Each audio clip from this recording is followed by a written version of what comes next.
very glad to be with you this morning and particularly excited about my guest for our conversation today, who is Ling Chai Maginn. I hope I have that Maginn. right. Maginn, Yes, thank yes. you. I tried to overcomplicate it.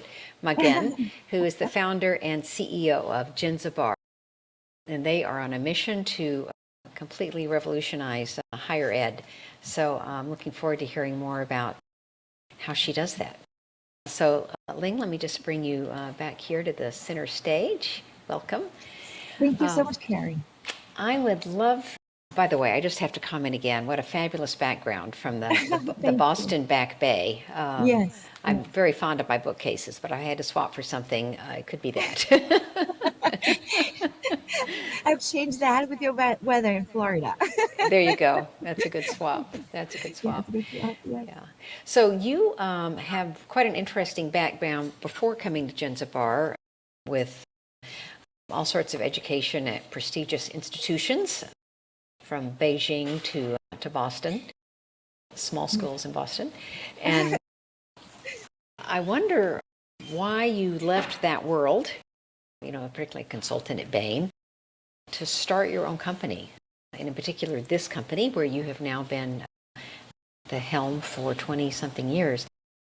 Could you just say a little more about what caused that change? And then maybe we can talk about sort of the evolution over the last couple of decades.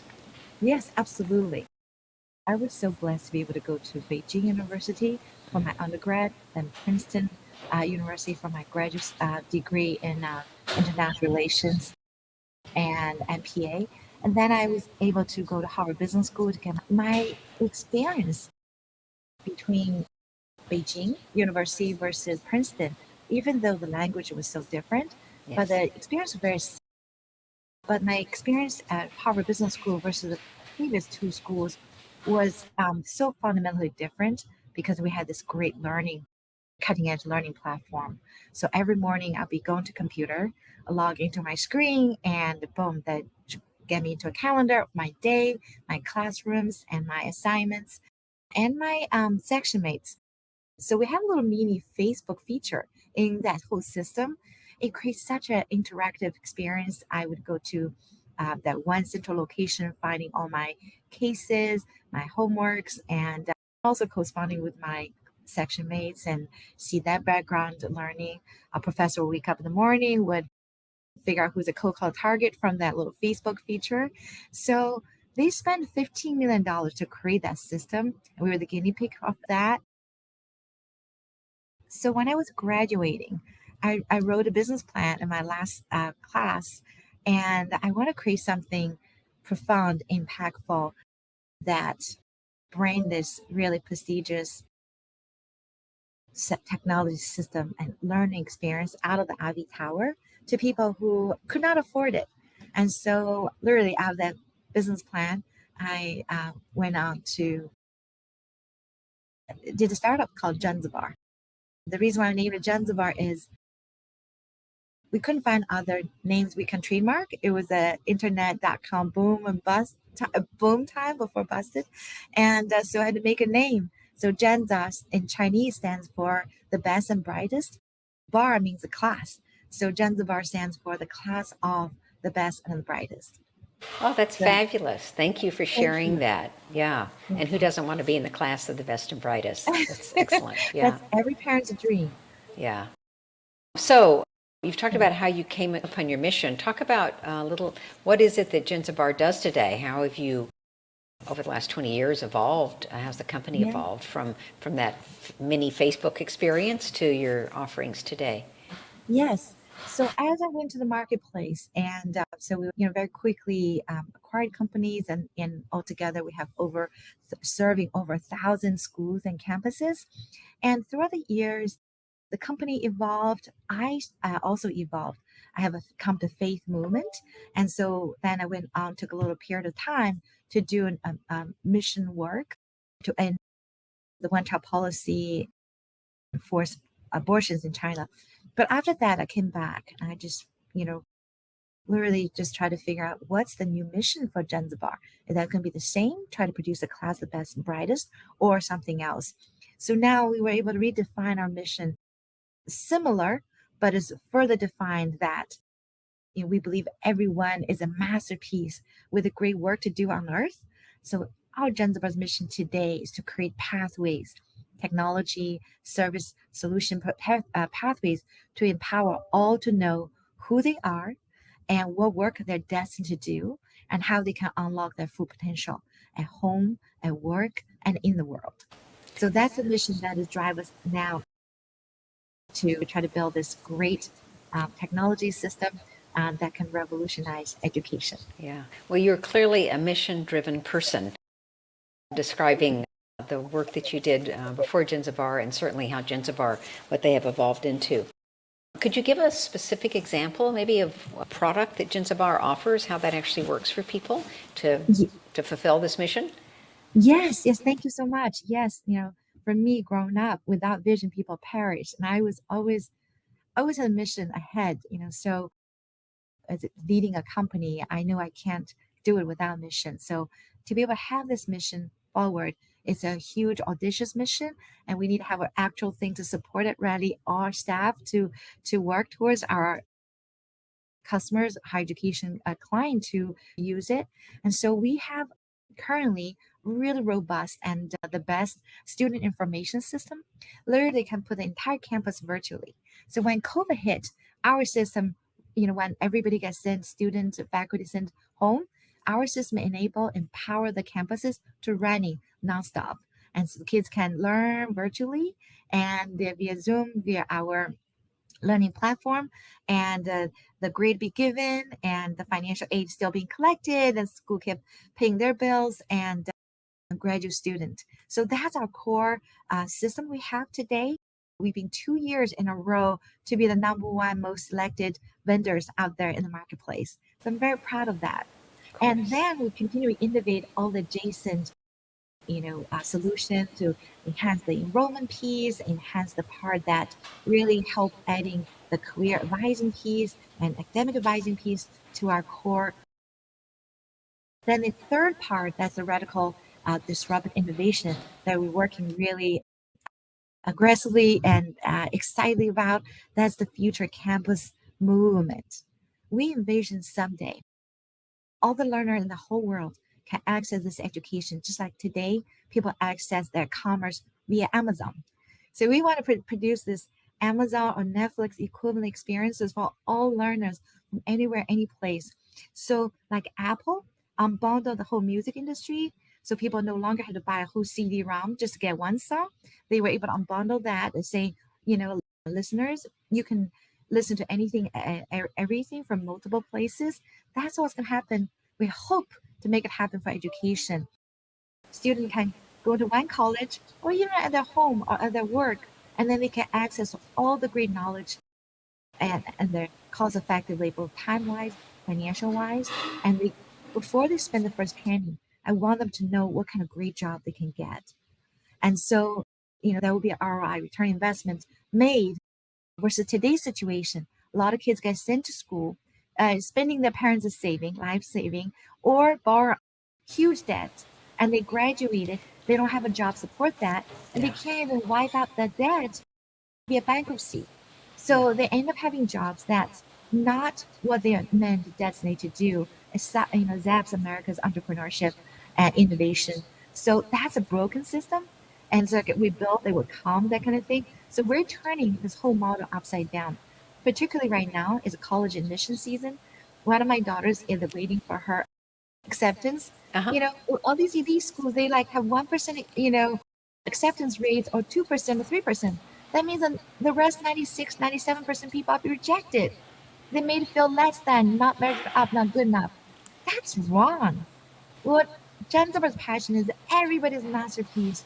They deserve to be educated in the right way to fulfill their potential, to do the job they're destined to do. And so we're turning this whole education model upside down, saying, focus on this learner. He or she don't have to prove herself. They never reject. They're precious. They're cherished. And we need to change the education system to make sure they can shine, they can fulfill their full potential, and get the great job and Yeah. to pay Yeah. back whatever they need to Yeah. spend for the education. Great. And yeah, So I hope I this talk. applaud your mission. I think it's It's wonderful to provide access to more people. I mean, a 1% admissions rate, well, we could spend a lot of time talking about that, but a little, Yeah. little off topic. So, what sort of traction are you gaining with institutions around this idea? This idea is huge. When we started communicating the campus movement concept, the school just love it. They're so been dying, waiting for this to come. So what happened right now is everything 2011, there's a whole America demographic has been declining. Before the school, just like if every year they have more students coming, they don't have to do a whole lot. There's a lot of stagnation. Then when that started hitting, and particularly with COVID, and now the schools, a lot of schools, liberal arts schools, are have struggled to say, what do we do now? What kind of innovation and revolution we have to do?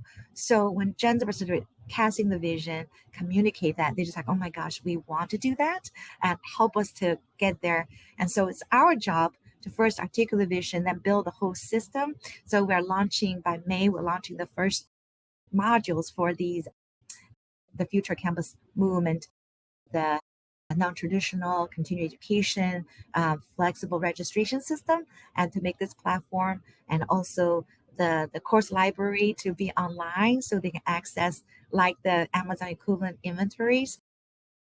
So that's going to be tested, being launched, and the schools basically is our commitment and the school's desire that say bring us home, bring us home. So we're doing that. I think Excellent. that's going to take 2 to 5 years, and but we're working, marching towards that future. Yeah, well, wonderful place to start. So I saw online you have something like 1,000 or 1,300 clients already. Yes. Yes. So congratulations on that. Can you share a few of who those are, just from a social proof standpoint? So maybe other people will be eager to follow as well. Oh yeah, that's such a great question. So the names. So for example, we have BYU Mm, Idaho. They're a great school. They have over 100,000 registrations. I think they have a couple of years ago they have 30,000 student full-time student, but they have over 100,000 registrations going through our process. I love they connect with their church model, and so they have churches around the world, and so they'll bring the congregation around the world to say spend 3 hours, half the time to study scripture, the other half time to learning a skill in English, mm. either be graphic design or coding, all that. And they migrate them from certificate to associate degree to graduate degree and to create this huge, amazing pathway and everything transact on our system. And so we love that and support them and really proud to partner with them. We also have schools like San Diego, Santa Clara, San Diego State University. Hmm. And so they are using our high reach, so the futurecampus.com model, and then to register their students. So during COVID, their learners just mushroomed into like 400,000 learners, bombarded their system, and so a lot of them are they open up for AP courses for Yes. high schoolers who want to go get AP courses and Mm, register.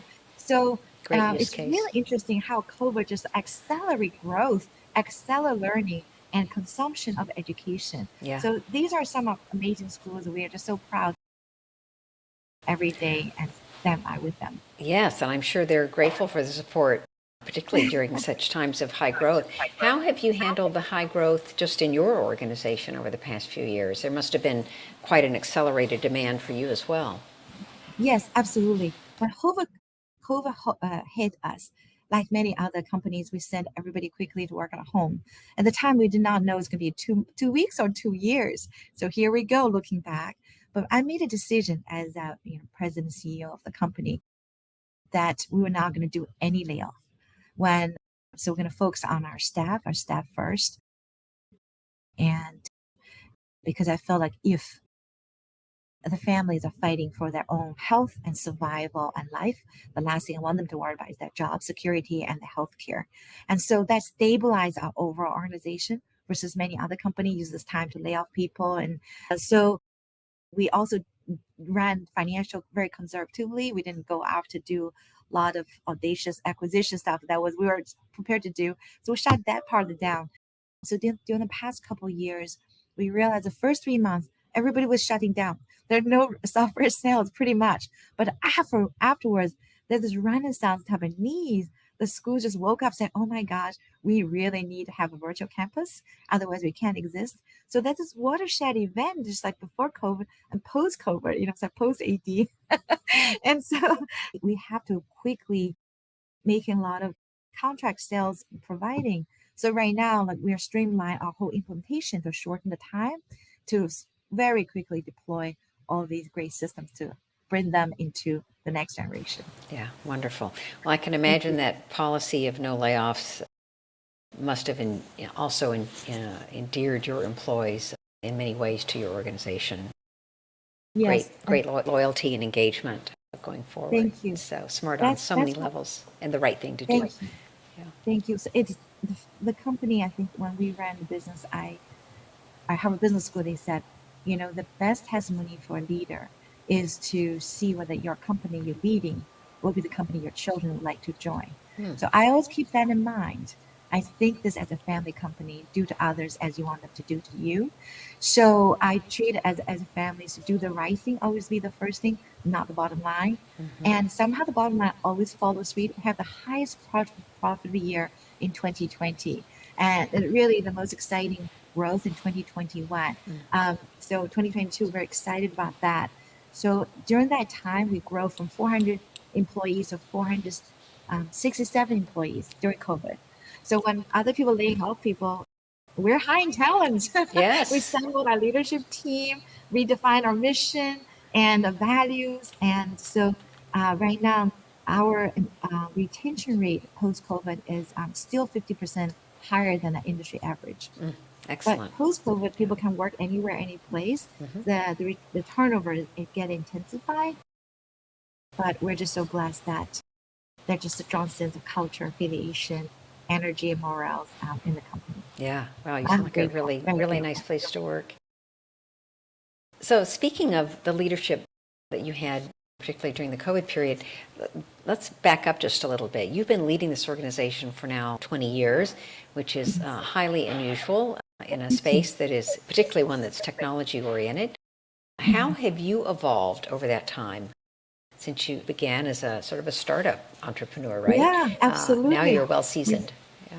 And thank you so much. I just remember that the time at the start of, from business school, and I went into work my basement and try to become entrepreneur, shedding all my false identity. Like I'm this big shot banker, I'm this big management consultant person. And to really just, in my pajama, writing business plan, just hoping people would believe in my vision and back it. And I remember the terror, the fear of running out of money, not able to make payroll, had to lay off people. So, wake up at 3 a.m. in the morning, worried about all that. So I remember all those times and the struggle post .com bust and had to save the company from cash flow burn and had to take on venture capital and I negotiate with them, try to buy them out. It was a painful 14-year slavery. Yeah. And then, so now we're in the Greece, independently owned and Yeah. controlled our own destiny. And so we can pursue the visions that have been set forth for us. I feel grateful. I'm grateful about the journey. I'm grateful about the people who believe in us and trust in us, and particularly our clients and our employees. Yeah. But mostly, I'm grateful to come to know God through Jesus Christ. I think that really changed my hope of so many things. And that's the truth I've been searching for. Yeah. Well, finding our spiritual base is the best. I just want to make sure people heard you say, so we'll move from that nice, warm thought to vulture capital, which is a term we don't hear much anymore, but I'm quite familiar with. Oh, So gosh. I'm Oh, very glad that you survived that. thank you. It's a lifeline when you need it, and it sounds like you grabbed the lifeline and then turned it into something even more positive. So glad that was Thank available you. to you. So we've Yeah. talked a little bit about what's happening within your product suite, sort of coming up.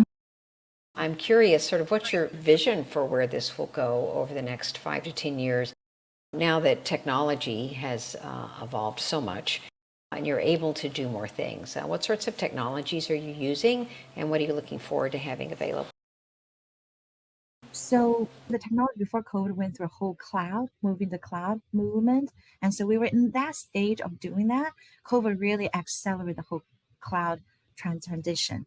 And moving forward, that is really, from enterprise suite into a whole platform, like the e-commerce platform Amazon's having or Netflix having, to have a content of education piece. That's all the educational institution would provide.